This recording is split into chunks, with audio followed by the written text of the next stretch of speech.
हाँ जी। तो कल पढ़ाया था वो याद किया कि नहीं किया? तो थोड़ा सा टॉपिक था, चंद्रसेन ही पढ़ाया था, याद कर ही लिया होगा आपने। लो मैं फिर भी रिवीजन करवा दूं उसका, क्योंकि प्री और मेंस दोनों के लिए अपने काम का है। तो नॉर्मली हमने पढ़ा था कि मालदेव अपने दो बड़े बेटों को राजा नहीं बनाता है।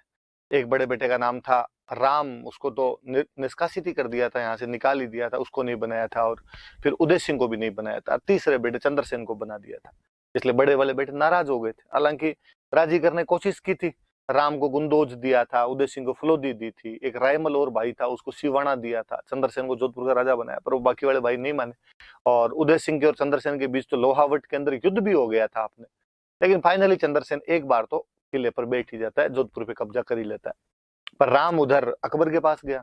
अकबर तैयार बैठा था, मालदेव जैसे बड़े शासक के टाइम तो अकबर की पार नहीं पड़ी आक्रमण करने की। अब उसे लगा यार मालदेव के खुद के घर में लड़ाई हो रही है, क्यों ना मौके का फायदा उठाया जाए। और भाई अकबर ने हुसैन कुली खान को कहा, जा भाई सहायता कर राम की। तो 1564 में हुसैन कुली खान अपने यहाँ पर हमला करता है जोधपुर पर। चंद्रसेन को लगा यार पार नहीं पड़ेगी, भाई की सेना आई है, साथ में हुसैन कुली खान भी आया है। तो किला खाली करके भाद्राजून, जालोर के अंदर अपने एक जगह पड़ती है भाद्राजून, वहां पर चला गया। इतने में 1570 के अंदर अकबर अजमेर आया हुआ था, ख्वाजा मोइनुद्दीन चिश्ती की दरगाह पे जियारत करने के लिए। जब यहाँ पर आया हुआ था तो अकबर नागौर जाता है, और नागौर जाके पश्चिमी राजस्थान के राजाओं को बुलाता है और बुला कहता है कि यार अपने अकाल पड़ा हुआ, तो अकाल पे बात करनी है, सारे आओ यहाँ पे। गए भाई सारे राजा वहां पे। वहां पे बीकानेर का राजा कल्याणमल आया था, जैसलमेर का राजा हर्राज आया था, चंद्रसेन का छोटा भाई उदय सिंह गया था। और ये जाके अकबर के पास जाते हैं, तो अकबर इनको कहता है भाई बाकी अकाल वाली बातें तो बाद में करेंगे, तुम तो ये बताओ संधि कौन कौन कर रहे हो। और इन तीनों ने संधि कर ली, ये तीनों अकबर के मनसबदार बनने के लिए तैयार हो गए। कहते हैं चंद्रसेन भी बातचीत करने के लिए गया था, लेकिन जब चंद्रसेन ने जाके देखा कि अकबर का पूरा झुकाव उसके भाई उदय सिंह की तरफ है, तो उसको लगा अपने को तो कुछ मिलना नहीं। तो कहते हैं वो बिना अकबर से मिले कैंप खाली करके वहां से वापस आ गया। अकबर को बड़ा गुस्सा है कि अच्छा मेरे से मिलेगा भी नहीं तू। और उसने भादराजुन पे अटैक कर दिया। भादराजुन पे किया तो चंद्रसेन सिवाना चला गया। सिवाना के बारे में मैंने बताया था, वो एक तरीके से राठौड़ों का शेल्टर हाउस था, राठौड़ों का सेफ हाउस था। सिवाना गया, सिवाना पर अटैक हुए तो आगे वो पीपलुंद की तरफ गया, पीपलुंद पे अटैक हुए तो कणुजा चला गया। उसने आजीवन अकबर की अधीनता स्वीकार नहीं की, और अकबर ने अटैक करने बंद नहीं किए। फाइनली पाली के अंदर अपने सारण की पहाड़ियां हैं, वहां सिंचियाई नाम के गांव में रुका हुआ था। एक सामंत था बेरसल राठौड़ नाम करके, या बेरीसाल राठौड़ नाम करके, उसके घर पे खाना खाने के लिए गया था। पहले दोनों के बीच में थोड़ी तनातनी थी, मेल मिलाप का प्रयास किया गया था। वहां से आते ही उसकी डेथ हो गई थी। तो कहा जाता है कि उन बाकी लोगों ने जहर दे दिया था बेरीसाल ने मिलकर, कि भाई ये मान नहीं रहा, ऐसे कब तक पार पड़ेगी अपने।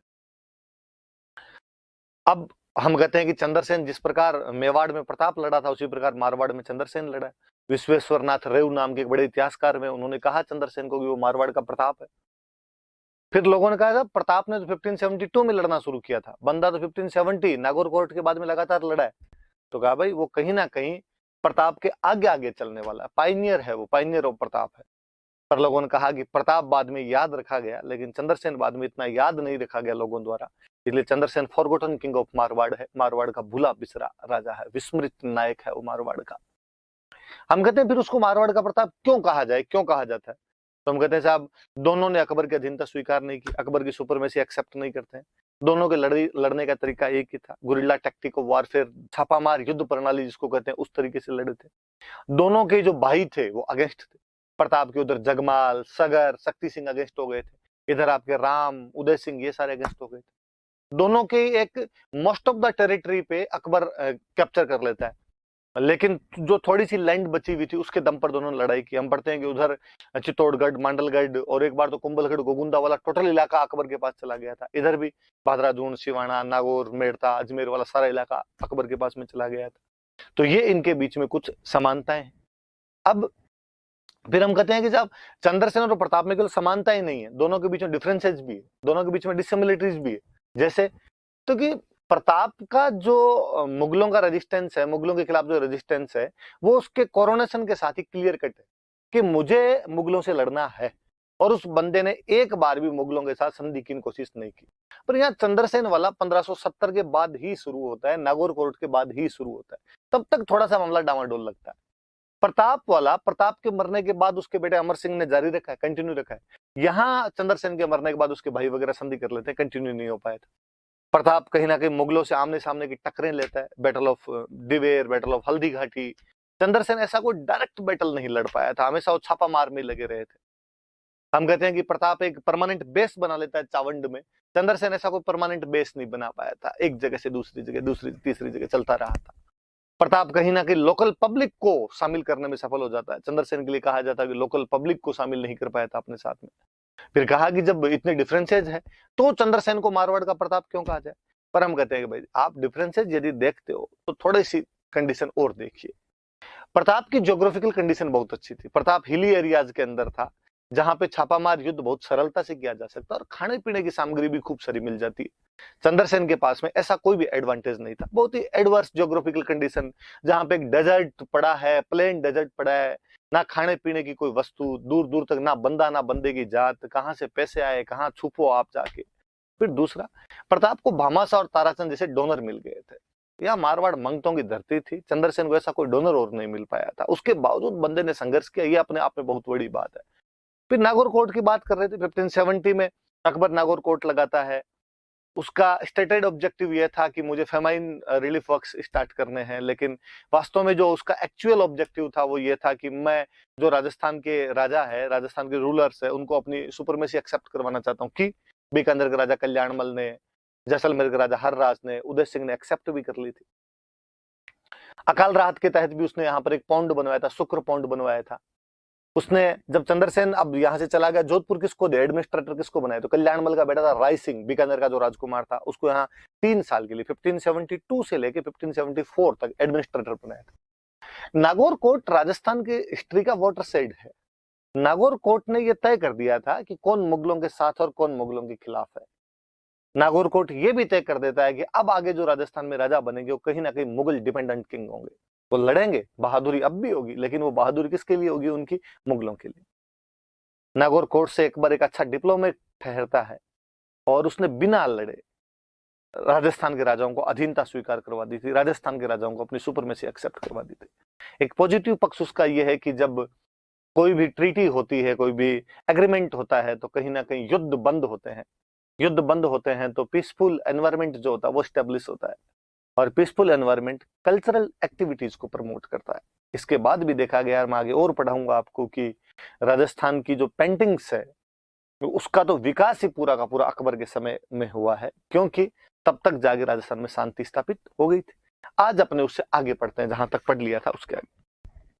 मैंने बताया कि 1581 के अंदर चंद्रसेन की मृत्यु हो जाती है, अकबर जोधपुर को खालसा कर देता है। खालसा का मतलब वह भूमि जो सीधे सेंटर के अधीन हुआ करती थी, वह भूमि जो सीधे केंद्र के पास में रहा करती थी, उसको बोलते थे खालसा। 2 साल तक खालसा रखा।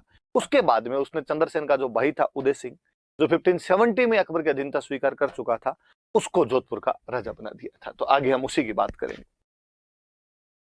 तो 81 से 83 तक तो खालसा था, और 83 के अंदर उदय सिंह को राजा बना दिया।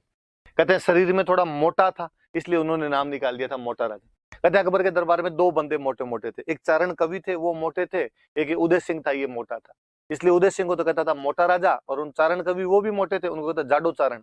जाडो जाडो मतलब ही मारवाड़ी में मोटे को ही कहते हैं, तो एक वो जाडा चारण हो गया और एक ये मोटा राजा हो गया, तो वो मोटा राजा अकबर ने निकाल दिया था, इसलिए मोटा राजा उदय सिंह कहा जाता है। टाइम पीरियड याद रहे तो कर लेना, 1595 तक रहा था। पर 83 वाला याद रखना कि 81 के अंदर चंद्रसेन मरता है, 83 के अंदर ये बनता है। बीच में क्या किया गया था, बीच में खालसा कर दिया था उसने, खालसा की बात मैंने पिछली बार बताई थी। अब और क्या क्या चीजें इसके अंदर वो पढ़ लेते हैं अपने। तो हम मैंने बता ही दिया कि इसने मुगलों की अधीनता स्वीकार कर ली थी। यहाँ बताने वाली बात यह है कि ये मुगल अधीनता स्वीकार करने वाला पहला राजा था, मारवाड़ का पहला राजा। मारवाड़ में इससे पहले किसी ने मुगलों की अधीनता स्वीकार नहीं की थी, तो ये याद रखना। कोई पूछे कि मारवाड़ का प्रथम राजा जिसने मुगल अधीनता स्वीकार की, first king of Marwar who accepted supremacy of Akbar, वो यही था।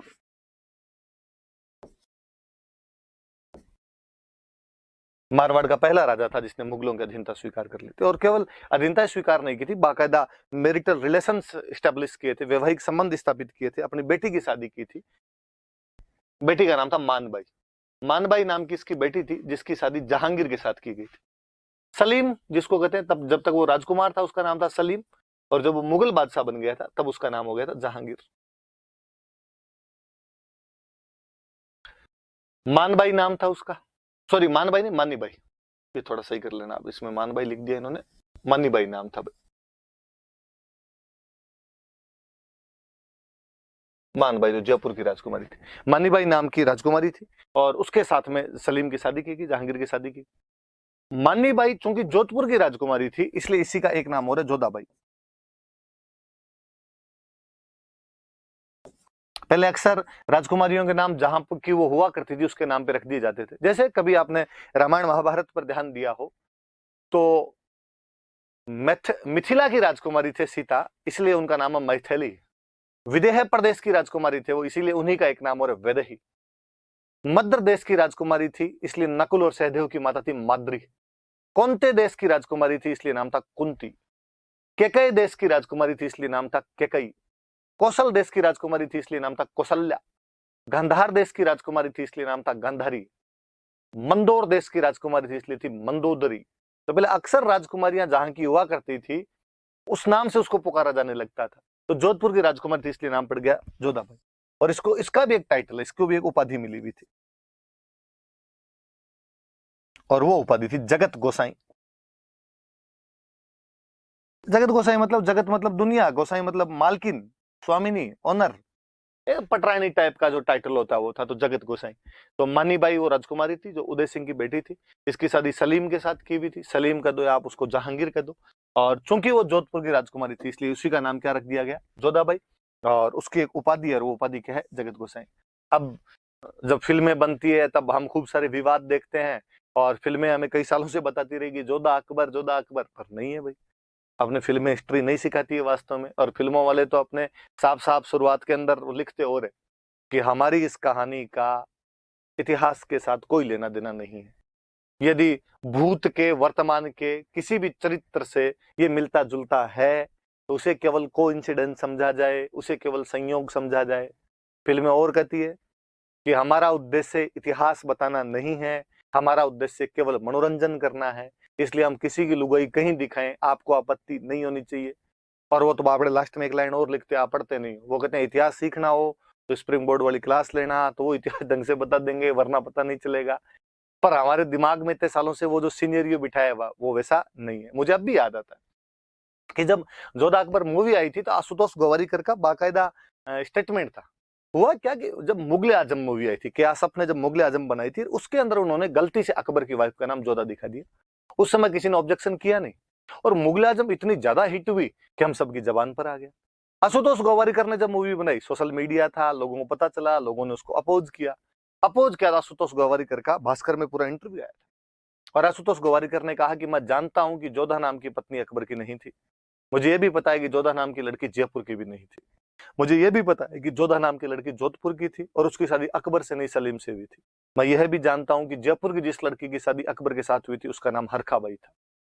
पर यदि मैंने मेरी मूवी का नाम हरखा अकबर रख दिया तो लोग देखने नहीं आएंगे।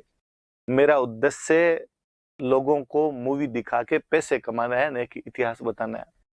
तो प्लीज, मैं जो बना रहा हूं उसको इतिहास की दृष्टि से ना देखा जाए। पर बाद में हम ये कहते हैं कि नहीं साहब, कहीं ना कहीं चीज, लोग सब प्रभावित होते ही हैं। हर कोई किताब खोल के थोड़ी बैठेगा इतिहास देखने के लिए, उन चीजों से भी लोग सीखते हैं। इसलिए यदि थोड़ा सा बॉलीवुड वाले उस टाइम रिसर्च कर ले तो थोड़ी भली बात हो जाए। पर बॉलीवुड वाले चूंकि अपने रिसर्च नहीं करते हैं, इसलिए ऐसी सारी कंट्रोवर्सीज खूब सारी आ जाती है। और तो मुझे तो हिस्ट्री की जब भी कोई मूवी देखता हूं तो मुझे लगता है कि यार, छठी क्लास की एनसीईआरटी पढ़ लेते हैं तुम तो ही थोड़ा ढंग का रहता। मुझे याद है आशुतोष गोवारिकर ने एक और बहुत सा फर्जीवाड़ा रचा था, मोहनजोदड़ो। वाहियात वाहियात मूवी है कि पूरा का पूरा जो इंडस वैली सिविलाइजेशन की थ्योरी है उसको उल्टा करके रख देती हो। आप जब इंडस वैली सिविलाइजेशन पढ़ोगे, और मैं कहता हूँ जो 6th क्लास की एनसीईआरटी भी पढ़ोगे, तो उसके अंदर आएगा कि इंडस वैली सिविलाइजेशन जो थी वो मात्र प्रधान सभ्यता थी, कि उसमें विमेन एम्पावरमेंट था, उसमें महिलाओं की चलती थी। उसके अंदर और आएगा कि उसमें जो भी रूलर क्लास रहा होगा वो ब्राह्मण रहा होगा, क्योंकि इतने ज्यादा, या ब्राह्मण रहा होगा या व्यापारी रहा होगा, क्योंकि या तो व्यापार की चीजें मिलती है उसके अंदर ज्यादा, या कर्मकांडों की चीजें मिलती है। और कि क्षत्रिय नहीं रहे होंगे, क्योंकि युद्ध के हमें कोई भी अवशेष यहाँ पर नहीं दिखाई देते हैं, हमें यहाँ पे हथियार नहीं दिखाई देते, इसका मतलब क्षत्रिय नहीं रहे होंगे, वरना तो मारकाट मचाते क्षत्रिय होते तो पक्का का पक्का। अब उस मूवी को देखो, हर तीसरे मिनट बाद जो उसमें हथियारों की खरीद फरोख्त है, कोई ना कोई हथियार बेचने के लिए आ रहा है। हर तीसरे सीन में किसी ना किसी को उल्टा लटका रखा है मार के। इससे ज्यादा हिंसक, इससे ज्यादा हथियारों वाली सभ्यता तुम किसको दिखाओगे और कैसे दिखाओगे जो तुमने उसमें दिखाई। कहते हैं मात्र प्रधान सभ्यता थी। उस मूवी का प्लॉट ही है कि उसमें महिलाएं मार ही खाती रहती है।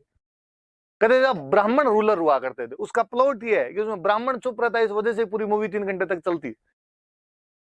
और इन्होंने और खूब सारे ऐसे रचे होंगे। ये आपके कौन से बाजीराव मस्तानी, वो तो देख के जीव रोता है यार। बाजीराव जब मॉडर्न इंडिया के अंदर पढ़ते हैं तब लगता है यार क्या योद्धा रहा था वो भारत का, इसने अटक से कटक तक मराठों का झंडा लहरा दिया था। और उस मूवी में बाबड़े को सिवाय देवदास के कुछ ही नहीं बताया, नाच गाने और करवाए। उस मूवी में वास्तव में किसी ने अच्छा एक्टिंग किया, उसमें तो रणवीर सिंह की वाहियात एक्टिंग, और किसी ने वास्तव में ढंग की एक्टिंग की है तो वो है प्रियंका चोपड़ा। और मुझे लगता है उस मूवी का नाम बाजीराव मस्तानी होना नहीं चाहिए, उस मूवी का नाम काशीबाई होना चाहिए। उसकी एक्टिंग टपकती है उस मूवी के अंदर, वो अपने एक्टिंग के चरम पर है। बाकी तो दीपिका पादुकोण ने, रणवीर सिंह ने, मुझे लगता है संजय लीला भंसाली को पैसे वापस ले लेने चाहिए। फर्जियों, इतनी फर्जी फर्जी एक्टिंग भी कोई करता है, पर चली भाई मूवी खूब। और शायद मुझे लगता है अपने लोग इतिहास देखने भी नहीं जाते, अपने लोग डांस देखने जाते हैं। अपने लोगों को दीपिका पादुकोण देखनी होती है, रणवीर सिंह देखना होता है, वो अगला दिखा देता है। अपनी पोत चोड़े अपने खुद ही दे देते हैं। जब उसको पता ही चल जाता है कि इनको यही देखना है तो अगली बार वो दूसरा कोई ना कोई ऐसा हास्यास्पद ड्रामा रच के रख देता है, हम वापस देखते हैं। तो प्लीज आप चूंकि पढ़े लिखे लोग हैं, आप ध्यान देना कि नहीं, वो है जो मानी बाई जो थी उसी का नाम एक और जोधाबाई है, उसी की जो उपाधि है वो जगत गोसाई है, उसको ये टाइटल मिला हुआ था। तो और मानीबाई की शादी सलीम के साथ की गई थी, जहांगीर के साथ की गई थी, और वो मोटा राजा उदय सिंह की बेटी थी। और पढ़ते हैं, देखो इसके बाद आगे पढ़ते हैं। लो थोड़ी सी एक बात और बताऊं, एक बंदे के बारे में आगे हम पढ़ते हैं। तो कल्ला राय मलोथ, सुनना मेरी बातें थोड़ी सी ढंग से समझ में आएगी आपके। मैंने अभी बताया था आपको कि मालदेव ने जो 4 बेटे थे उनमें से सॉरी मुख्य जो 4 बेटे थे उनमें 2 बड़े वाले को बाईपास करके तीसरे चंद्रसेन को राजा बना दिया था। चंद्रसेन का जो बड़ा भाई था राम, इसको गुंदोज की जागीर दी गई थी। जिन उदय सिंह के बारे में हम पढ़ रहे हैं, इन उदय सिंह जी को फलोदी की जागीर दी हुई थी। चंद्रसेन खुद राजा बना ही था। एक भाई और था रायमल, और रायमल को शिवाणा की जागीर मिली थी। रायमल ने शुरू में तो पंगे किए लेकिन बाद में चुपचाप हो गया था। इस रायमल का बेटा था कल्याण सिंह।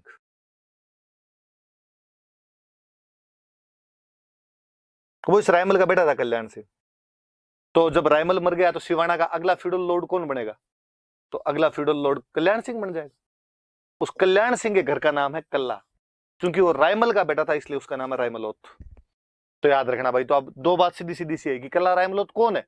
तो कल्ला रायमलोथ चंद्रसेन के भाई या उदय सिंह के भाई रायमल का बेटा है, या मैं कहूं तो उदय सिंह का भतीजा है। कहां का सामंत है, कहां का फ्यूडल लॉर्ड है? तो शिवाणा। शिवाणा का सामंत हुआ करता था, शिवाणा का फ्यूडल लॉर्ड हुआ करता था। तो कल्ला रायमलोथ का ध्यान रखना भाई। कल्ला रायमलोथ कहां का था? तो शिवाणा का था कल्ला रायमलोथ। अब बात क्या हुई थी कल्ला रायमलोथ के बारे में, सुनना आप, बात सुनो मेरी। कहते हैं कि जब उदय सिंह ने अकबर की अधीनता स्वीकार कर रखी थी तो कल्ला रायमलोथ ये तो बेचारे छोटे मोटे सामंत थे, तो इन्होंने भी अधीनता स्वीकार कर रखी थी अकबर की। एक बार अकबर का दरबार लगा हुआ, अकबर के दरबार में सभी सामंत वगैरह सारे के सारे बैठे हुए।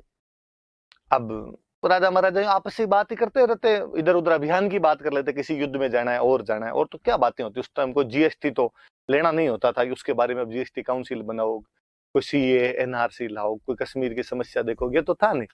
नॉर्मल बातचीत चल रही थी। अपने बूंदी का एक राजा हुआ करता था सुरजन, सुरजन नाम करके बूंदी का राजा था, और 1569 में अकबर की अधीनता स्वीकार कर चुका था। 1569 में सुरजन ने अकबर की अधीनता स्वीकार कर ली थी, बूंदी का राजा था। सुरजन भी दरबार में बैठा हुआ था। कहते हैं अकबर ने अचानक सुरजन को कहा कि महाराज सुरजन, बूंदी नरेश सुरजन, मैंने सुना है कि यार तुम्हारी बेटी शादी योग्य। सुरजन ने कहा हाँ साहब एकदम सही सुना है, मेरे बेटे की शादी करनी है। तो कहा क्यों ना तुम उसकी शादी जहांगीर के साथ कर दो।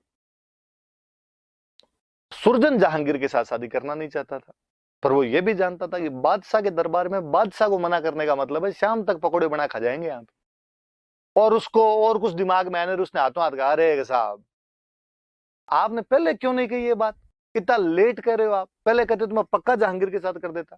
अकबर ने कहा क्यों लेट कैसे, अब क्या हो गया? उसने कहा मैंने अब तो लड़की की सगाई कर दी। अकबर को उसके चेहरे से लग गया कि बेटा झूठ बोल रहा है, लेकिन अकबर ने वापस कहा कर दी, पता ही नहीं चला यार किसके साथ किया। अब कल्ला रेमड़ो लगा यार वापस फंसा दिया, अब किसके साथ किया, अब किसका नाम ले। भरे दरबार में देखा, सारे के सारे जो थे वो नीची गर्दन करके बैठे हुए थे। केवल एक कल्ला रायमलोथ जो कि सिवाना का सामंत हुआ करता था, ये टांग पे टांग देके और मूंछों के वंट लगा रहा था। और सुरजन के पता नहीं क्या जी में सुरजन ने अचानक कहा कि साहब कल्ला रायमलोथ के साथ किए, सिवाना वाला जो कल्ला रायमलोथ इसके साथ किए। कल्ला रायमलोथ ने अचानक अपना नाम सुना कि मेरा नाम ले, उसने कहा हाँ हाँ हाँ हाँ मेरे साथ ही हुई, थोड़े दिन पहले ही की थी अभी। अकबर को दोनों के चेहरे से, दोनों की बातचीत से लगे कि झूठ बोल रहे हैं, पर क्या करे, लड़की का बाप कहे कि मैंने सगाई कर दी, जिसके साथ हुई है वो कहे कि मेरे साथ कर दी, अब क्या किया जाए। अकबर अपने चेहरे पे जितनी झूठी फीकी हंसी ला सकता था वो लाया, और उसने लाके कहा क्या यार कल्ला जी, ये चुपचाप बेटे बेटे सगाई करवा ली, बताया नहीं, पार्टी वार्टी दे देते कम से कम। और कलायर वापस कहा अरे के साहब थोड़ी जल्दबाजी थी, ग्रह नक्षत्र थोड़े ऐसे ही थे, मुहूर्त बाद में था नहीं, फटाफट करनी पड़ी। पार्टी क्या बात, आज शाम को आ जाओ अपने आप, तो आप शाम को आ जाओ और शाम को ही अपने तो पैक वैक लगा लेंगे, चिंता ही मत करो आप। पर अकबर का मूड खराब हो गया और कहते अकबर ने हाथों हाथ कहा आज का दरबार कैंसिल, आज का दरबार इतना ही। बाहर आए, बाहर आते ही सब राजा एक दूसरे से खुसर फुसर करेंगे, यार ठीक आज तो बना गए। हाँ तो अकबर को दोनों ने मिलकर बना दिया।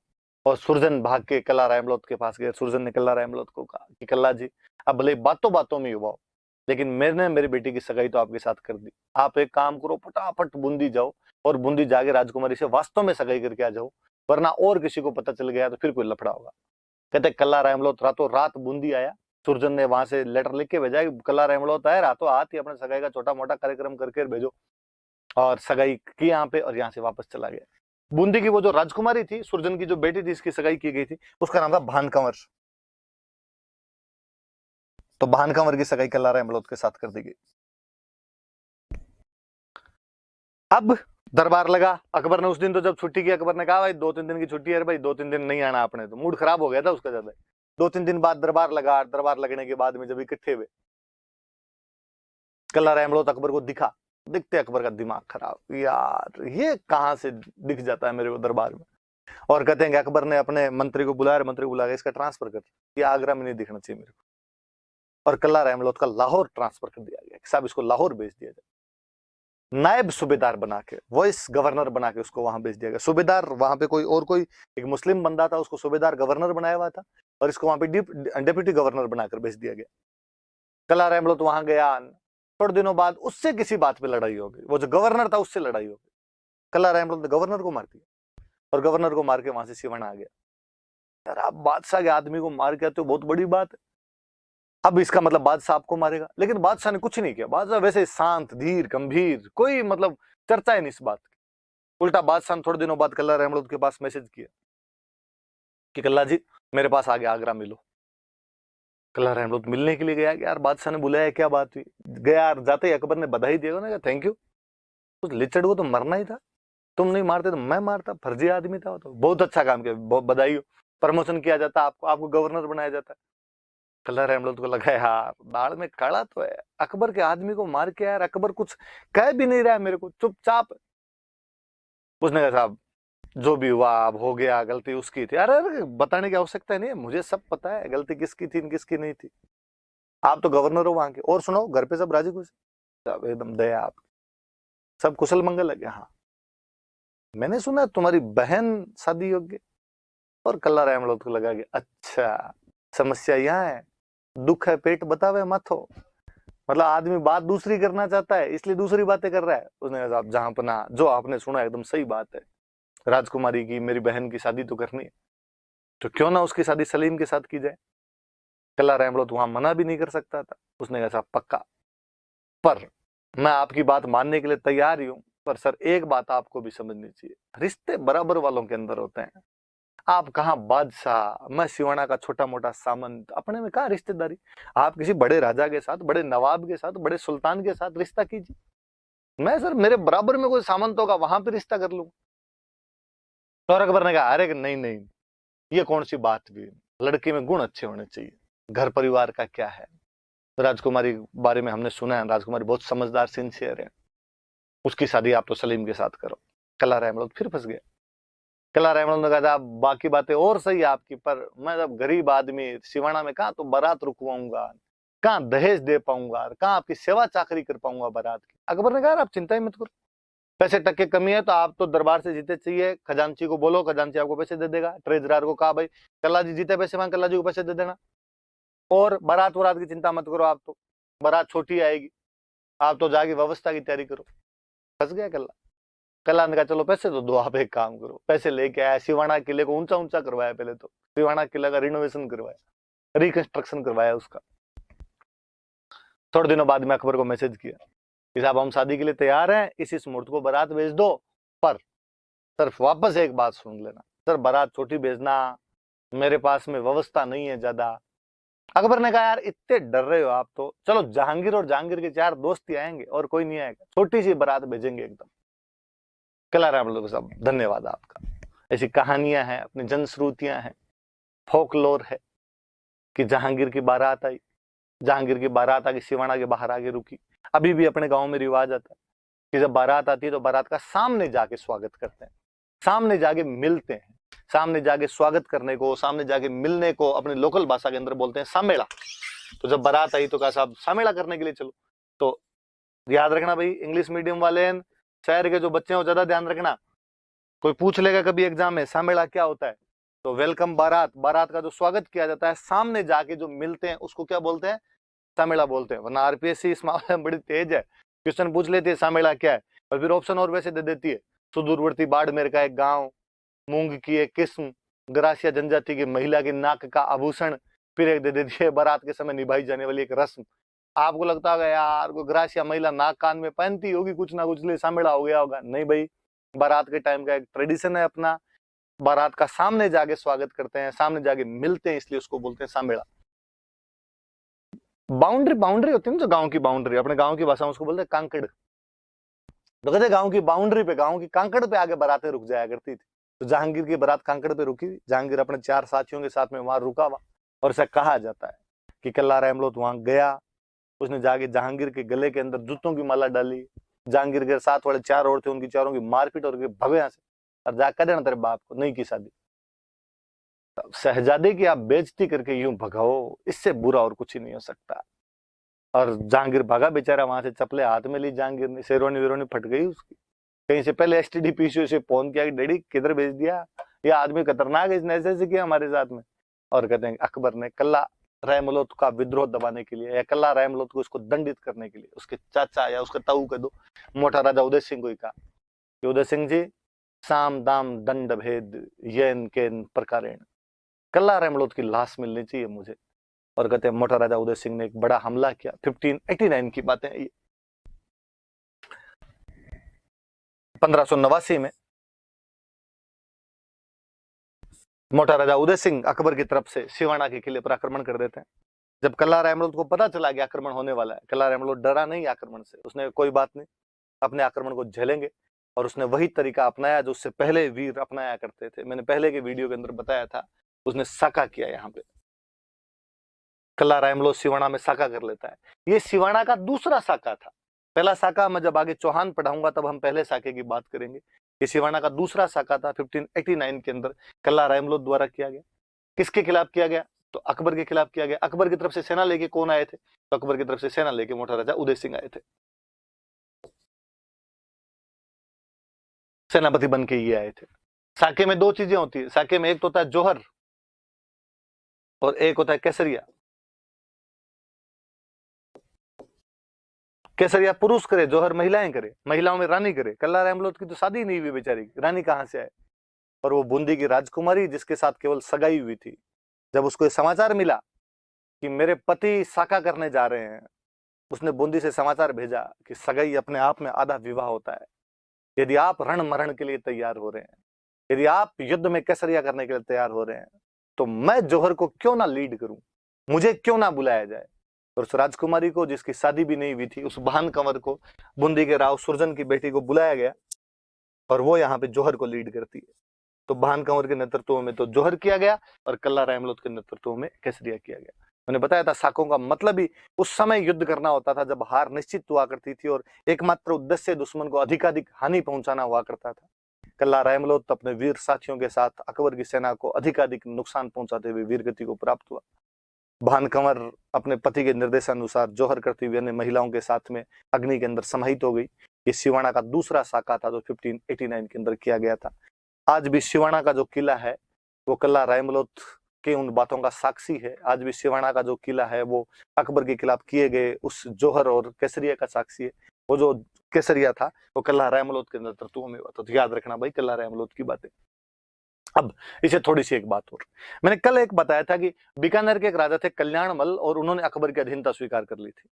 और जब अधीनता स्वीकार की तो अपने दो बेटे अकबर के पास में छोड़ गए थे, एक राय सिंह और एक पृथ्वीराज। मैंने बताया था राय सिंह वो है जो बाद में जोधपुर का एडमिनिस्ट्रेटर बनाया गया था। पृथ्वीराज वो था जिसे अकबर अपने साथ ले गया था और अकबर ने उसे वहां पर अपना कवि बना लिया था, दरबार के अंदर रहता था। कहते जब ये घटनाएं हुई दो तीन कि कल्ला रायमलोत वहां सुरजन की बेटी से सगाई कर लेता है, इधर लाहौर में गवर्नर को मार देता है, तो पृथ्वीराज राठौड़ कल्ला रायमलोत से मिले एक बार। और पृथ्वीराज राठौड़ ने कल्ला रायमलोत कहा यार कल्ला क्या ऐसे बदमाशियां करता रहता है, तू चला चला के पंगे लेता रहता है, क्या जरूरत थी मुगल दरबार में कहने की कि सुरजन की बेटी के साथ मेरी सगाई हुई है? क्या जरूरत थी लाहौर के अंदर गवर्नर को मारने की? कहां आवश्यकता पड़ी तुझे कि जहांगीर की बारात को यहां से वापस भगा दे? अब अकबर तेरे खिलाफ दांत खिटखिटा रहा है, मारेगा तेरे को। कहते कल्ला रायमलोत ने कहा कि अंकल, राठौड़ राठौड़ थे, बीकानेर वाले राठौड़, कल्ला रायमलोत राठौड़ ने, अंकल ये तो आप चिंता ही मत करो, मरने वरने वाली बात तो मैंने सिर पे केसरिया बांध रखा है, मैं खुद ही अब तो मरने के लिए तैयार हूं। आप कभी हो मेरा एक काम कर सकते हो? हाँ बता क्या काम है तेरे? कहा आप मेरे मर्सी लिख दो। क्या लिख दो? मर्सी। मर्सी क्या होते हैं? किसी कवि द्वारा लिखे गए ऐसे दोहे, दोहे मतलब दो दो लाइन की जो पंक्ति होती है, कपलेट्स जो होते हैं, किसी कवि द्वारा लिखे गए ऐसे दोहे जो किसी वीर की वीरता पर उसके मरने के बाद लिखे जाएं। क्योंकि मरने के बाद लिखे जाते थे इसलिए उनको क्या बोलते थे? मर्सी। जैसे कोई युद्ध के अंदर लड़ा, लड़ते हुए मारा गया तो कभी राजी हो गया उसकी वीरता पे, जो दोहे लिखता था मरने के बाद लिखता था, इसलिए उनको क्या बोलते थे? मर्सी। और कल्ला रायमलोत ने पृथ्वीराज राठौड़ को कहा, बीकानेर के जो पृथ्वीराज राठौड़ थे, कि आप तो मेरे मर्सी लिख दो। पृथ्वीराज राठौड़ ने कहा ठीक है, तू लड़ते हुए मरेगा तो तेरे मर्सी लिख दिए जाएंगे, तू लड़ तो सही, बाद में लिख दूंगा मैं। उसने कहा ना ना पहले लिखो, आज लिख के सुनाओ, देखे कैसे लिखते हो आप। क्या मजाक करता है यार, मर्सी का मतलब ही मरने के बाद होता है, तो मैं जिंदा रहते हुए कैसे लिख सकता हूँ? वो तो कवि देखता है कि अगला बंदा कैसे लड़ा, हाथी पे लड़ा, घोड़े पे लड़ा, तलवार से लड़ा, भाले से लड़ा, कितने लोगों को मार के मरा, कहीं बीच में कोई भाग जाए फिर किस बात की मर्सी? कल्ला रायमलोत ने कहा अंकल उसकी तो आप चिंता ही मत करो, आप जैसे जैसे कहोगे मैं वैसे वैसे लड़ लूंगा। कहते पृथ्वीराज राठौड़ ने उसके मरने से पहले उसको उसके मर्सी लिख के सुनाए थे। किसी राजस्थान के कवि का बहुत अच्छा दोहा है कि कटिया पहला कोड स्यूं गाथ सुनी नहीं जाए, जिन बिद कवि जतावी और उन बिद कटी हो जाए। कटिया पहला कोड स्यूं, कोड मतलब चाव, अपने कटने से पहले चाव से, गाथ सुनी नहीं जाए, गाथ मतलब गाथा कहानी, निज मतलब अपनी, अपनी कहानी उसने सुनी, कटने से पहले उसने बड़े चाव से अपनी कहानी सुनी। जिन बिद कवि जतावी हो, जैसे जैसे कवि ने जताया था, उन बिद कटी हो जाए, वैसे वैसे कट के मर गया था वो जो वीर, जिस बहादुर की हम बात कर रहे हैं, जिसने अपने मरने से पहले अपने मर्सिये सुन लिए थे, उस वीर का नाम था कल्ला रायमलोत। वो जिस कवि ने उसके मर्सिये लिखे थे उनका नाम था पृथ्वीराज राठौड़। वो जिनके खिलाफ लड़ता हुआ मारा गया था, वो अकबर के खिलाफ उसका सिवाना का दूसरा साका था, मोटा राजा उदय सिंह सेना लेके आए थे, जिसमें केसरी को वो लीड कर रहा था और जौहर को लीड उसकी वो पत्नी, जिसकी शादी नहीं हुई थी, केवल सगाई हुई थी, जो बूंदी के राव सुरजन की बेटी भान कंवर थी, 1589 के अंदर जौहर कर लेती है, जो सिवाना के दूसरे साके के नाम से प्रसिद्ध है। तो याद रखना भाई, बहादुर आदमी था कल्ला रायमलोत, याद किया जाना चाहिए। विडंबना है कि हिस्ट्री हमारे ऐसे पात्रों को याद ही नहीं कर पाई। अक्सर क्या हिस्ट्री का एक बड़ा लोचा हुआ कि हमने हमेशा राजाओं को याद करना शुरू कर दिया। हम जो राजाओं से इतर जो कोई कैरेक्टर थे, उस सीधी सीधी लाइन के इधर उधर के जो हीरो है उनके बारे में हम ज्यादा नहीं जानते। आवश्यकता इस बात की कि उन हीरोज के बारे में बताया जाए, तब हम जिस सबाल्टर्न हिस्ट्री की हम बात करते हैं वहां तक हम पहुंच पाएंगे, जो दूसरे क्षेत्र हैं उन तक हमारी पहुंच बढ़ पाएगी, वहां तक रीच बढ़ पाएगी। ऐसा ये कैरेक्टर कल्ला रहमतुल्लाह था। तो मुझे तो मोटा राजा उदय सिंह से भी ज्यादा इंपॉर्टेंट बातें यदि किसी में लगती है तो कल्ला रहमतुल्लाह के अंदर लगती है। आप भी याद रखना इस बात को। चलिए आगे बढ़ते हैं।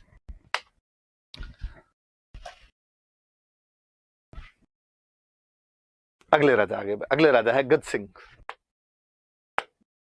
गज सिंह का टाइम पीरियड आपके 1619 से 60, ये भी इसमें गलत लिख दिया गया, 38 तक है, याद रखना, 30 लिख दिया, 38 तक है। गज सिंह के बारे में हम पढ़ते हैं अपने, गज सिंह का क्या किया था इन्होंने, क्या नहीं किया था, इसके बारे में टाइम पीरियड याद नहीं रहे तो भी कोई बात नहीं, नहीं पूछते, बड़े बड़े राजाओं के पूछे जाते हैं। उपाधि, ये तो जहांगीर ने इनको एक उपाधि दी थी, उपाधि है दल थंबन।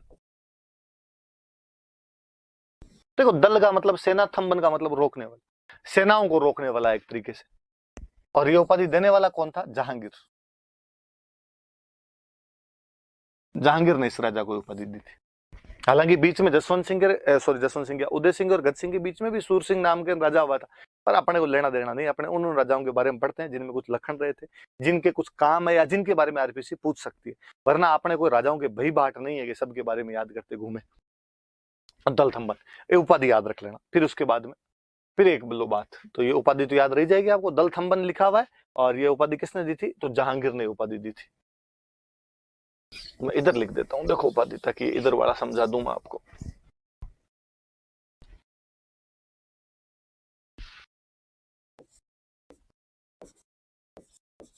दल थंबन और उपाधि दी हुई किसकी? जहांगीर की। अनारा बेगम एक दासी थी, कॉन्क्यूबाइन थी गज सिंह की।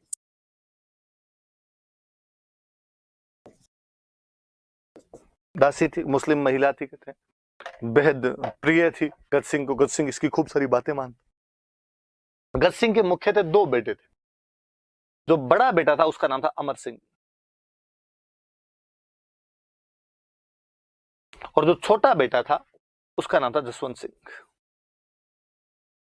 अमर सिंह वीर योद्धा, पराक्रमी, निर्भीक, जुझारू, सरपंच वाले चुनाव में आपने जितने पोस्टर पे नाम देखे होंगे, वो सारी की सारी विशेषताएं अमर सिंह में थी।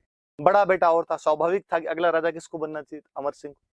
पर अमर सिंह थोड़ा खुर्राट टाइप का आदमी था, सेल्फ रेस्पेक्ट वाला बंदा ज्यादा था। जसवंत सिंह इस मामले में चालू था, स्मार्ट बंदा था जसवंत सिंह थोड़ा। जसवंत सिंह को लगा यार बड़े भैया अमर सिंह है, इनकी चलती भी ज्यादा है, इनमें योग्यताएं भी ज्यादा, अगले राजा ये बनेंगे, तो क्या कोई ऐसा जुगाड़ बिठाया जाए कि अगले राजा अपने बन जाए। वो तो लगा यार अपने पापा सब ज्यादा किसकी बातें मानते हैं? पापा अपने गर्लफ्रेंड की बातें ज्यादा मानते हैं। गर्लफ्रेंड कौन? तो अनारा बेगम। और कहते हैं कि एक दिन जसवंत सिंह सुबह सुबह अनारा बेगम के रूम के बाहर जाके खड़ा हो गया। जैसे अनारा बेगम सुबह सुबह उठ के बाहर आए, आंखें मसलते हुए अनारा बेगम बाहर निकले, जसवंत सिंह उनकी चप्पलें, उनके स्लीपर हाथ में लिए हुआ खड़ा था, उनको पहनाने के लिए आगे बढ़ा। और अनारा बेगम ने कहा, अरे क्या पाप कर रहे हो आप जोधपुर के राजकुमार हो, आप जोधपुर के राजा के बेटे हो, तो ये क्या काम कर रहे हो? चप्पलें हाथ में ले रखी है आपने, मैं आपके पिता की दासी हूं। और जसवंत सिंह ने चप्पलें पहनाई, चप्पलें रखी पैरों के अंदर और चरण स्पर्श किए। उन्होंने कहा, क्या बात की आपने ऐसी, आप पापा के साथ रहते हो तो मेरे तो मम्मी समान हो, मम्मी को चप्पलें पहनाने में, मम्मी के चरण स्पर्श करने में किस बात की शर्म है? आप बताओ आपकी तबीयत कैसे, सब एकदम तंदुरुस्त चल रहा है? अनारा बेगम ने कहा, हाँ सब एकदम सही चल रहा है, कोई काम की आवश्यकता हो तो मुझे बताना, मेरे लायक कोई सेवा हो बताना, संकोच मत करना आपकी। अनारा बेगम को बहुत अच्छा लगा, उन्होंने लगा लड़का कितना सिंसियर है, कितना ध्यान रखता है। उल्टा उन्होंने अमर सिंह की तरफ देखा कि पहली बात तो इधर आता ही नहीं, आता है तो विश भी नहीं करता है, नमस्ते भी नहीं करके जाता है। और अनारा बेगम का विश्वास धीरे धीरे जसवंत सिंह पर जमता चला गया। और अनारा बेगम ने एक दिन गज सिंह जी को कहा, गज सिंह जी मेरी एक बात मानोगे? गज सिंह जी प्रेम में थे पूरे। गज सिंह जी ने कहा, आज दिन तक कौन सी बात टाली है तेरी, मानी कब नहीं मैंने? उसने प्लीज जोधपुर का अगला राजा जसवंत सिंह को बनाया जाए। और गज सिंह ने कहा, अरे ये नहीं हो सकता, और अमर सिंह बड़ा है, योग्य है सब तरीके से, और वही बनेगा। अनारा बेगम ने कहा, बस मेरी बात नहीं मानोगे? कितना सख्त आदमी हो, पिघल ही जाता है फिर।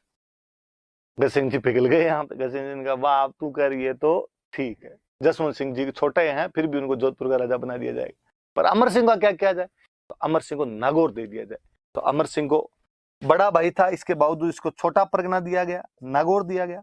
जसवंत सिंह छोटा था, उसके बावजूद इसे जोधपुर का राजा बना दिया गया था। तो कोई पूछे कि भाई किसके कहने पर जसवंत सिंह को जोधपुर का राजा बना दिया गया था? तो अनारा बेगम के कहने पर बना दिया गया था। या कोई पूछेगी किसके कहने पर अमर सिंह को जोधपुर का राजा नहीं बनाकर नागौर दे दिया गया था? तो किसके कहने पर दे दिया गया था? अनारा बेगम के। तो अनारा बेगम आपकी गज सिंह की दासी मान लो, उसकी प्रेमिका मान लो, गर्लफ्रेंड मान लो, जो आपको मानना वो मान लेना। दो बातें, गज सिंह की उपाधि दलथम्बन जहांगीर ने दी थी, और अनारा बेगम के कहने पर अपने छोटे बेटे को राजा बनाया था जोधपुर का जसवंत सिंह को, बड़े बेटे अमर सिंह को नागौर दे दिया था। अब हम इस अमर सिंह के बारे में थोड़ी और बातें पढ़ लेते हैं, गज सिंह के बारे में तो बातें नहीं। अच्छा, पहले दरबारी विद्वान और आगे लो भाई, थोड़ा सा ये भी बता दो। दरबारी विद्वान, दो दरबारी विद्वान है, सीधी सीधी सी किताबें याद रखनी है अपने को। तो एक केशवदास गार्डन हुए, केशवदास गार्डन की किताब है गज गुण रूपक। गज नाम से पता चल रहा है देखो कि गज सिंह जी के बारे में गज गुण। हालांकि इन्होंने एक किताब और लिखी थी केशवदास गार्डन ने, अमर सिंह जी दुआ।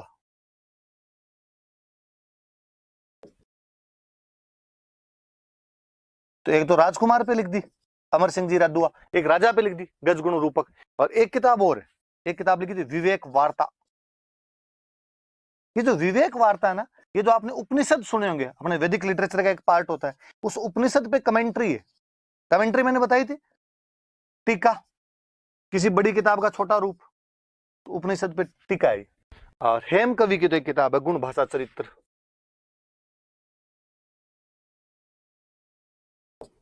ये थोड़ी याद रख लेना इनके, कि केशवदास गार्डन की एक किताब है गज गुण रूपक, गज सिंह राजा है तो गज सिंह पे गज गुण रूपक, उनका राजकुमार अमर सिंह, तो अमर सिंह जी दुआ। विद्वान आदमी थे, तो वैदिक लिटरेचर में जो अपने उपनिषद होते हैं उन पे कमेंट्री लिखी, उसका नाम रखा विवेक वार्ता। और जो हेम कवि थे उनकी किताब है गुण भाषा चरित्र, इसमें भी गज सिंह जी के वर्णन किया हुआ है। ये थोड़ी किताबें सारी पढ़ लेना, सब्जेक्ट मैंने बताई दिया आपको। तो ये इसके बाद आगे आपके अमर सिंह राठौड़ के बारे में पढ़ते हैं अपने।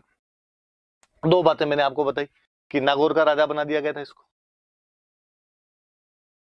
नागौर का राजा बनाया था।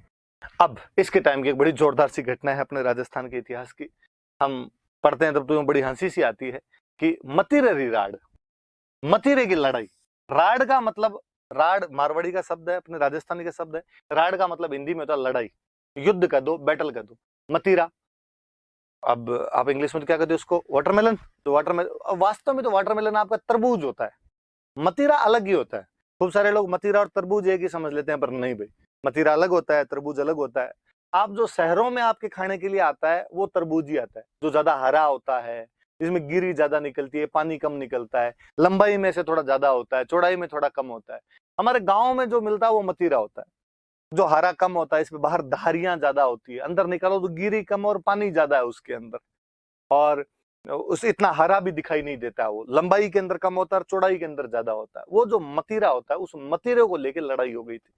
मारवाड़ी में रा रे री, हिंदी में आपको जाता है का के की, तो ये हो जाएगा मतीरे की लड़ाई। तो मतीरे की लड़ाई किसके बीच हुई, कहाँ हुई? लो मैं थोड़ा सा मतीरा और दिखाऊंगा। अभी थोड़े दिन पहले ये फेसबुक पे खूब चला था, ये मतीरा लगा हुआ। तो ये जैसे एकदम बाउंड्री को, ये देखो यहाँ पे तारबंदी की हुई, एकदम बाउंड्री पे मतीरा लगा, आप यूं समझ लो इसी को लेके लड़ाई हुई होगी। ये ठेठ अपना उपग्रहों के माध्यम से पीछे जाके वहां का फोटो लिया हुआ है कि कौन सा क्या था, वो बता दूंगा। था क्या, देखो सुनना। वास्तव में बीकानेर की और नागौर की बाउंड्री लगती थी, एक तरफ था बीकानेर और एक तरफ था नागौर। इधर बीकानेर में गांव पड़ता था सीलवा, इधर नागौर में गांव पड़ता था जाखनिया।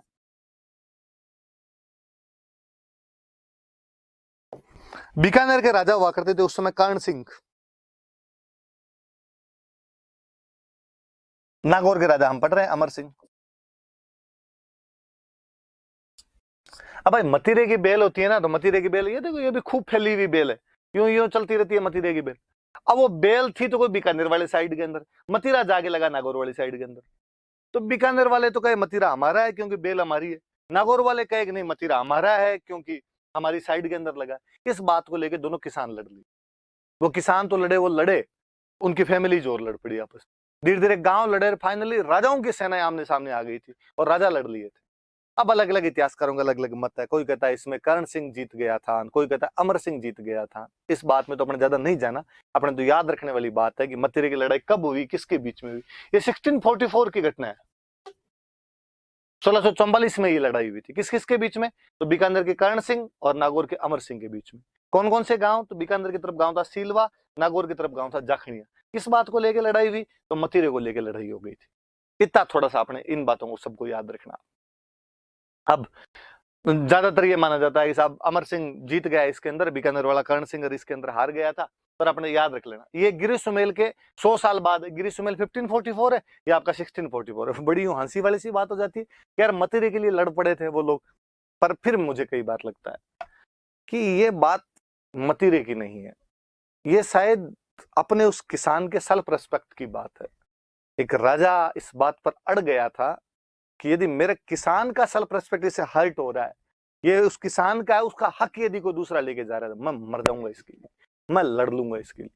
अपने जनता के लिए, अपनी प्रजा के लिए, अपने किसान के लिए उसका जो कर्तव्य बनता था, शायद वो उसके लिए आके लड़ पड़ा था वहां पे। उसके भले दोनों तरफ से लोग वीर गति को प्राप्त हुए हो, पर उसने अपने जनता को, अपने किसान को प्रोटेक्ट करने की कहीं ना कहीं कोशिश की थी। इसीलिए लोगों का राजाओं के अंदर विश्वास जुड़ता था और उनको लगता था कि नहीं, यदि मैं सही होऊंगा तो मेरा राजा मेरी तरफ से लड़ने के लिए भी आ जाएगा, ये मेरी तरफ से मरने के लिए तैयार हो जाएगा।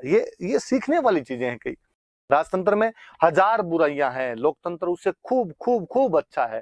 लोकतंत्र की कतई कोई वो बराबरी नहीं की जा सकती राजतंत्र के इस मामले पर। फिर भी कई बार लगता है यार कुछ चीजें वहां से अपने आप में ये सीखी जाने लायक है। तो ये घटना हुई थी। अब ऐसा कहते हैं कि जब कर्ण सिंह इस युद्ध के अंदर हार गया तो शाहजहां, उस समय मुगल बादशाह हुआ करता था, और शाहजहां का साला हुआ करता था सलावत खां, रक्षा मंत्री बना रखा था इसको। और रक्षा मंत्री को उस टाइम बोला करते थे मीर बख्शी। तो इसको मीर बख्शी बनाया हुआ था, और ये वहां पे आगरा में शाहजहां के दरबार के अंदर वहां रहा करता था। कहते कर्ण सिंह का और तो बस पड़ी नहीं, तो कर्ण सिंह ने सलाउत खान के कान भरने शुरू किए, और कर्ण सिंह ने सलाउत खान को कहना शुरू किया कि दरबार लगता था, दरबार के अंदर वो सलाउत खान के पास जाके बैठने लगा, और उसने सलाउत खान को डेली यूं दोस्त बनाना शुरू किया। पहले नमस्ते करनी शुरू की, फिर पास जाके बैठ के थोड़ा दोस्त बनाया, एक दो बार घर पे बुला के पार्टी की, फिर एक दिन पूछ लिया कि और सलाउत खान जी, आपका अमर सिंह जी है जो नागौर वाले, उनके बारे में क्या ख्याल है? ठीक है यार, वो भी आदमी अच्छा ही। और कर्ण सिंह ने मुस्कुराया, मैं पहले दिन ही समझ गया था आप थोड़े भोले ही हो। कैसे? ये अच्छे मन के आदमी हो इसलिए सबको अच्छा ही बताते हो। अमर सिंह गाय का अच्छा है, तो गायले निकालता है आपको सबके सामने, कहता है सलाउत खान जैसे तो कोई 36 आए 36 जाएंगे। पर आपको क्या, वो तो जहांपना कोई नहीं समझता, मुगल बादशाह शाहजहां कोई कुछ ही नहीं समझता, उनको गायले निकालता रहता है। उनका लगता तो नहीं है ऐसा सलाउत खान ने लगता। मुझे बताओ आज दिन तक अमर सिंह ने आपको एक बार भी नमस्ते किए? वो सलाउत खान का दिमाग लगा यार नमस्ते तो नहीं की मुझे आज दिन तक। कभी आज कोई बतलाया भी है, कोई बर्थडे विश भी किया आपको? नहीं। मैं आपको बतलाता हूं, आपके पास बैठता हूं। आप क्यों बैठता हूं? आप साहब देश के रक्षा मंत्री हो, बादशाह के साले हो, आपको इज्जत नहीं दे तो किसको इज्जत दे? और अब सलाउत खान को लगना शुरू हुआ गया हाँ यार कुछ ना कुछ तो गड़बड़ है। और कहते हैं कि सलाउत खान ने अब शाहजहां के कान भरने शुरू किए, शाहजहां कहना शुरू किया कि अमर सिंह बुरा आदमी है, आपके खिलाफ बोलता है। पर शाहजहां को लगता था कि नहीं यार अमर सिंह अच्छा है, कभी रात बिरात लड़ाई के अंदर काम आएगा, आपने जहां भेजेंगे वहां लड़ाई करने के लिए जाएगा। इसलिए वो कुछ नहीं कहता था, चुपचाप चुपचाप चलता रहा। कहते बीच में एक दिन अमर सिंह ने कहा कि मैं थोड़ा बीमार हूं, नागौर जा रहा हूं, आ नहीं पाऊंगा दरबार में, छुट्टी दे दी गई, खत्म हो गई। 20 दिन की छुट्टियां थी, खत्म हो गई। उसके बाद भी वो नहीं आया। कर्ण सिंह ने जाके सलाउत खान को कहा आजकल अमर सिंह तो दरबार में आता ही नहीं है। और सलाउत खान ने कहा अरे वो तो छुट्टी लेके गया था। मैंने कहा था ना बोले हो, छुट्टी 20 दिन की थी, दिन 25 हो गए अभी तक ही नहीं आया। आप तो लेटर लिखो किया, और कोई बीमार नहीं है, मुझे पता है हमारे वहां बाउंड्री पे मतीरे चुगता घूमता रहता है वो। सलाउत खान लेटर भेजा कि साहब आपकी छुट्टियां खत्म हो गई, आइए। अमर सिंह ने कोई रिप्लाई नहीं किया। कर्ण सिंह ने कहा देख लो, मैंने तो कहा था ना आपको तो समझता ही नहीं है कुछ। 2-3 रिमाइंडर डाले गए, अमर सिंह का कोई रिप्लाई। फाइनली महीने भर बाद में अमर सिंह आया। जैसे अमर सिंह आगरा आया, कर्ण सिंह को न्यूज और मिली कि आज आ गया। कर्ण सिंह ने जाके शाम को सलाउत खान के वापस कान भरे कि आ गया, कल दरबार में आएगा। हिसाब तो ये कहता है कि आपने 3 लेटर भेजे, आके पहले आपसे माफी मांगे रखे, सॉरी सर गलती हो गई, रिमाइंडर की रिप्लाई नहीं कर पाया था, बीमार था, आज आ गया हूँ, हाजिरी लगाओ। पर मुझे पता है आपको तो कुछ नहीं मानेगा। सलाउद्दीन खान का नहीं नहीं, इस बार लेटर दिए हैं, इस बार तो मेरे से आगे बातचीत करेगा, देख लेंगे कल। और दूसरे दिन करण सिंह और सलाउद्दीन खान पास पास बैठे, कहते अमर सिंह घुसा दरबार में। क्या ध्यान दे सलाउद्दीन खान की तरफ, वो शाहजहां को दूर से नमस्ते करता था। जैसे पास से निकला, सलाउद्दीन खान से जब नमस्ते नहीं गिर, सलाउद्दीन खान से रहा नहीं गया, लाल पीला सलाउद्दीन खान। और सलाउद्दीन खान ने पीछे से बोल ही दिया कि गंवार पता नहीं कहां कहां से आ जाते हैं। और जैसे ही उसने अमर सिंह ने सुना कि मुझे गंवार का है, वो वापस घुमा। अपने राजस्थानी के तो दो हैं कि उसके मुंह से गंवार पूरा निकला नहीं था, गए निकला था। वार करता उससे पहले तो अमर सिंह ने वार कर दिया था। इन मुक्त गगो के और उन्मुख इन इन हाथ लई कटार, वार कह पायो निर्जमदर हो गई पार। कि उसने गए कहा था, वार नहीं कहा था। वो वार करता उससे पहले तो कटार उसने पार कर दी थी। कटार थी उसके पास, जो छोटी तलवार होती, डेगर जिसको अपने बोलते हैं, उसके हाथ में वो डेगर थी। उसने वो लीन वही सलाउद्दीन खान को, शाहजहां के मीर बख्शी को, उसी आगरा के भरे दरबार में उसको मार दिया। और जब उसने तांडव मचाया तो आसपास वाले बाकी राजा तो भाग गए। जब अमर सिंह उसको मार रहा था वहां पे सलाउद्दीन खान को, तब उसके अचानक दिमाग में आया कि यार मैं बादशाह के साले को मार रहा हूं और इसकी सजा तो मिलेगी। और अचानक उसका दिमाग काम कर, उसको लगा क्यों ना बादशाह को सल्टा दिया जाए। और उसने वो कटार निकाली, कटार निकाल के शाहजहां की तरफ भागा। शाहजहां सामने मंच पे बैठा था, बहुत दिन हो गए रे तुझे। शाहजहां लगा आज मारेगा जिसमें शक नहीं है। और कहते शाहजहां जहां बैठता था उसके जस्ट पीछे की तरफ दरवाजा खुलता था, दरवाजा वहां जाता था जहां महिलाएं रहती थी। हरम बोलते थे, हरम, या जनान खाना का दो आप, जनानी ड्यूटी का दो, जहां पे महिलाओं के रहने की जगह होती, वो हरम था। और कहते शाहजहां ने तो जैसे देखा अमर सिंह आ रहा है, चपले लिया हाथ में, और उधर महिलाओं के बीच में, उनके बीच में उनके कपड़े उपड़े पहन के बैठा कहीं। तो बाबा रामदेव ने कोई, जब कांग्रेस गवर्नमेंट बाबा रामदेव पर रामलीला मैदान के अंदर काला धन लाने के लिए वापस बैठे हुए, तो अचानक पुलिस का आक्रमण हुआ, तो सलवार सूट पहन के बचाव किया था। यहाँ शाहजहां ने उस दिन जाके बचाव किया, वहां शाहजहां बैठ गया, क्योंकि वो एक बात जानता था, ये राजस्थान का बंदा है, महिलाओं के बीच में नहीं आएगा। तो ये आप भी जानते हो, अपने डोकरे जो होते हैं वो आज भी जहां महिलाएं रहती है वहां नहीं आते। हरियाणा ही होता तो बाकायदा पहले मिस कॉल दे कहते खंखारे बोलते हैं अपने, वो करके वैसे आया जाता है बाकायदा। अमर सिंह ने जब देखा कि यार लुगाइयों के बीच में जा रहा है, तो उसने कहा अब जाते और तो क्या कहते दे, वहां तो पहुंच नहीं पाए, तो दूर से कटार फेंकी। यदि आप आज भी आगरा का किला देखने जाएंगे और अच्छा गाइड होगा तो वो आपको बताएगा कि ये वो पिलर है जिस पर वो कटार आगे लग गई थी। बीच में पिलर आ गया था, उसके कटार लग गई थी, सांझा तक वो कटार पहुंच नहीं पाई थी। और अमर सिंह कहते हैं वहां से वापस बाहर निकला, और बाहर निकल के वहां से जैसे बाहर आया, उसका एक पठान दोस्त था, यार ये ईमान मेरा, यार मेरी जिंदगी। और पठान ने अमर सिंह कहा शाबाश बहादुर आदमी, क्या मारा यार आज, मजा आ गया। पर अब तुम नीचे जाएगा तो नीचे मुगल सेना तैयार खड़ी है और मुगल सेना तेरे को पकड़ लेगी। उसने कहा तरीका, तो उसने कहा एक ही तरीका, ये इधर वाले गेट पे मुगल सेना नहीं है, पर घोड़े को ऊपर से कुदाना पड़ेगा। और कहते अमर सिंह के पास उसका बादल नाम का घोड़ा था, और उसने वो ऊपर से ही वहां से घोड़े से छलांग लगवाई थी और वहां से कूद कर वापस आ गया था।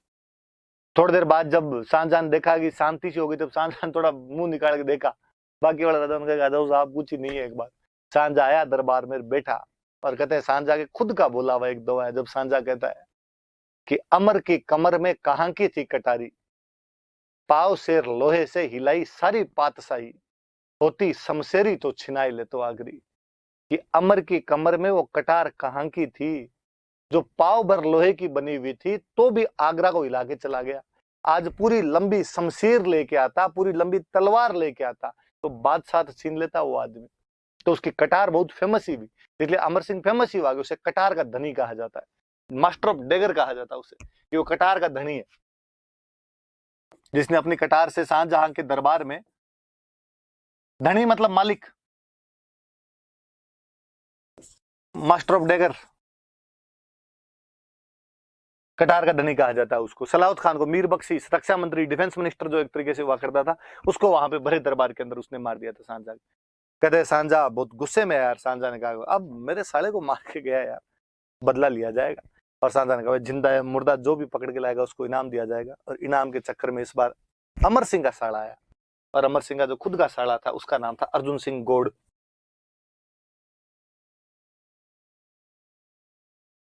और उस अर्जुन सिंह गौड़ ने कहा साहब मैं ले आऊंगा, साड़ा ही था अमर सिंह का। और उसने अमर सिंह के पास मैसेज करवाया, क्यों भागते भागते कहां तक जाओगे, बादशाह की सेना पीछे लगी हुई है, थोड़े दिन ससुराल आ जाओ, यहाँ पे फरारी काट लो आप, पता ही नहीं चलेगा। और कहते वहां पर गया अमर सिंह, और वहां पर अर्जुन सिंह गौड़ उसका साड़ा ही उसको मार देता है। सांझा के पास उसकी लाश वगैरह लेके चला जाता है। तो अमर सिंह भी बाद में अपने साले द्वारा ही मारा गया था। परंतु उस बहादुर को, उस वीर को हम आज भी याद करते हैं और आज भी याद रखा जाता है। यार क्या बहादुर आदमी था वो। साहब बादशाह के दरबार में बादशाह के आदमी को मारनी बहुत बड़ी बात हुआ करती थी। इसलिए आज भी राजस्थान में कहीं भी जो फोक ड्रामाज, फोक सॉन्ग्स, फोक डांसेज किए जाते हैं, उनमें यदि कोई कैरेक्टर याद किया जाता है, राम ये आपके जितने भी नौटंकी हो, रम्मत हो, आपका तमाशा हो, ख्याल हो, इनमें कोई कैरेक्टर सबसे अधिक याद किया जाता है तो नागौर का अमर सिंह राठौड़। अमर सिंह राठौड़ सबसे ज्यादा याद किया जाने वाला राजस्थान का कैरेक्टर रहा है, जो भले नागौर का था लेकिन भरतपुर, बीकानेर, जैसलमेर में भी उसी श्रद्धा भाव से याद किया जाता है। तो याद रखना भाई इस आदमी के बारे में। फिर वो जिस दरवाजे से आया था ना, आगरा किले का वो दरवाजा, उसका नाम है बुखारा दरवाजा, बुखारा गेट। उज्बेकिस्तान का एक शहर है बुखारा। पहले जहां पर शहर है, शहर का दरवाजा जिस तरफ खुलेगा, जिस शहर की तरफ खुलेगा, उसका नाम वही हो जाता। तो जो बुखारा की तरफ गेट खुलता है उसका नाम बुखारा गेट हो गया। पर जब अमर सिंह यहां से आ गया था, उसके बाद इस गेट का नाम अमर सिंह गेट ही कर दिया गया था। तो बाद में इसको अमर सिंह दरवाजा ही कहते थे। और सांझा ने तो बंद ही करवा दिया था, बंद करो, ये गेट खुलना ही नहीं थी। फाइनली जब गोरे आ गए, अंग्रेज आ गए, तो 1809 में यहाँ पे आगरा में एक अंग्रेज आया था, जॉर्ज स्टील। और जॉर्ज स्टील ने पूछा कि यार ये दरवाजा बंद क्यों रहता है। और किसी ने कहा कि ये सांझा के टाइम में यहाँ से अमर सिंह राठौड़ भाग गया था, इसलिए बंद कर दिया गया। उसने खोलो, अरे अब कौन से अमर सिंह भाग रहे हैं। इसलिए जाके उसने बेचारे ने 1809 में जॉर्ज स्टील ने ये बुखारा दरवाजा खुलवाया था। उससे पहले तक तो ये बुखारा दरवाजा बंद ही रहता था। आगरा किले के अंदर, आगरा फोर्ट का ये दरवाजा। तो ये याद रखने वाली बात है भाई आपकी गज सिंह के बारे में, सॉरी अमर सिंह के बारे में 2-3 बातें याद रखना। मतीरे की राड याद रखना उसके बारे में, ये आपके उसने कटार का धनी था ये याद रखना, उसको बुखारा दरवाजा उसके नाम पर अब अमर सिंह दरवाजा कहलाता है ये याद रखना। अपने नागौर के अंदर उसकी छतरी बनी हुई है, ये नागौर में अमर सिंह की छतरियां हैं। कहते हैं 16 खंभों की छतरी है, 16 पिलर्स, 16 खंभों की छतरी है। पुरातत्व विभाग का बाकायदा वहां पर अमर सिंह राठौड़ के बारे में लिखा हुआ है कि वो कौन था, उसने क्या किया था। तो ये भी आप पढ़ेंगे तो उसमें मिलेगा कि भाई कैसे कैसे क्या हुआ था।